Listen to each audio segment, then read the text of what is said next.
para po nakapagpa-undergo kayo dyan sa mga therapies po natin mga kaibigan, no? At napakalaki nang naitulong yan, naiaambag niyan, no? Sa pagpapanumbalik ng lakas ng ating pong pangangatawan, ha? Okay, sa mga kababayan po natin, ha? Dito sa parting norte po, ano? Ang ating pong Yestrel Clinic, matagpuan po yan dyan sa Alfonso Street, Centro East, Santiago City, Isabela. Malapit lang po tayo sa parking lot ng bagong Unizan. Nandiyan po si Doc Ned Castro, ang ating pong trained alternative consultant sa syudad ng Santiago. Ang guarantee letter sa ilalim ng Assistance to Individuals in Crisis Situation. Ipagpapatuloy po yan ng Department of Social Welfare and Development. Mga biktima ng paputok sa pagsalubong sa 2024 pumalo na sa mahigit 500 ayon sa Department of Health. Signal jamming at no-fly zone ipatutupad sa traslasyon ng Pong Itim na Nazareno sa susunod na linggo. Sa mga usual na mga light rain sa Luzon habang may mga thunderstorms sa Visayas at sa Mindanao. Maraming salamat po. Yes, thank you sa update po na yan. Siyempre, iba pa yung nalalaman natin kay Kuya Ariel Rojas sa TV Patrol. Yes. Tapos na-update tayo dito sa Kasalo, kaya ni Ka-Obet. Parang silang magandang lalaki, so... Of course. Of course. Mga vendor ang paligid po ng Quiapo Church sa Maynila. Pinaghahatak naman ng Manila Traffic and Parking Bureau ang mga nakapark na mga nakahambalang na mga motor at mga sasakyan na nakapaligid nga po sa simbahan.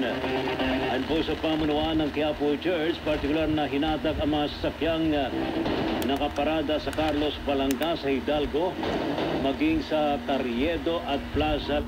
Po, siyempre, naalala ko yung sinabi ng dati naming pastor, kahit po anong armas ang dala mo, if you are not ready and prepared for the battle, ay magiging baliwala No, naalala ko one time, nanonood po ako ng documentary. Ito pong documentary na ito ay tungkol sa mga high-tech weapons ng US military. Tapos yung isa si Balbanda. So, Pinoy na Pinoy. Yung isa naman si Rabi. Ganun din, no? So, at least, no? Sa tropical country, Philippines pa may nakasama. Ating yan, ano? Ano, pagka, panay-panay yung puso ninyo, mga kaibigan, ano? Halo-halo na yung mga nakaintindi natin. At kaya ngayon doon, napakarami sila kabayan ko. Ano ko sa ako, hyperactivity. Paano ko doon kung lalabanan yung hyperactivity mo ko? Oo, yung hyperactivity kasi talagang medyo mahirap yan. Fly zone, ano po? No-fly zone at saka kumbaga magkakaroon daw po ng pagpuputol ng signal ng mga cell sites, ano? Diyan po sa lugar na yan, ano po? Kaya asahan nyo na baka kayo magsipunta ron nang makita nyo yung mga cellphone na wala. Fruit of thy womb, Jesus, Holy Mary, Mother of God, pray for us sinners, now and at the hour of our death. Amen. Hail Mary, full of grace, the Lord is with you. Blessed are you among women, and blessed is the fruit of thy womb, Jesus. Holy Mary, Mother of God, pray for us sinners, now and at the hour of our death. Amen. Hail Mary, full of grace. Kami nagpapasalamat sa tatay. Kasi sobra. Kasi yun nga din sabi ni Tatay Rani, hindi nga panghanda Yung mga message na babasa ko rin kasi hindi panghanda. Pambigas lang. Pambigas, Oo, tay. Kahit pangbigas lang, wala kaming isasaing, wala kaming makikita mo, no, talagang kaya nanggigigil din ng tatay, di ba?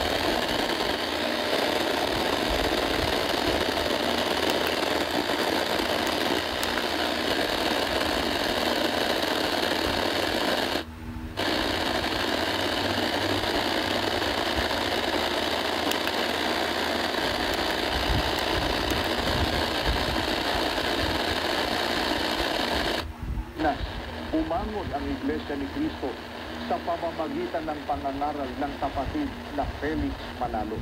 Kaya, siya po ang tinatuparan ng hinuhulaan sa Biblia na taong tatawagin ng Panginoong Diyos na itinulad sa ibong pandaragin.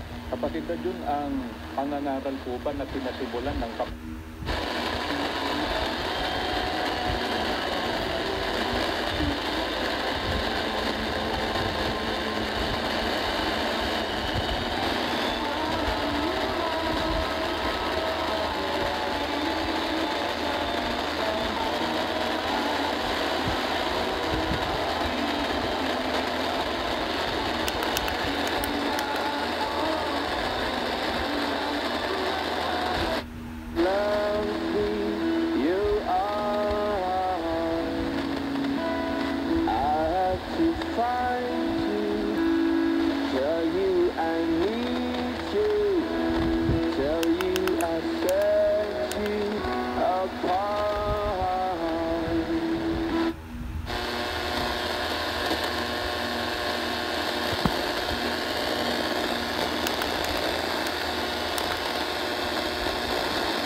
ito po yung gusto mas basahin ng iba eh.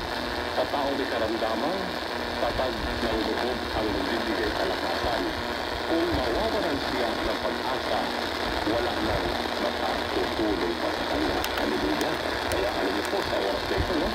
Kung ating papakinggan, nanamnamin, lalo na Alam niyo yun, lalo na ng mga kulturo sa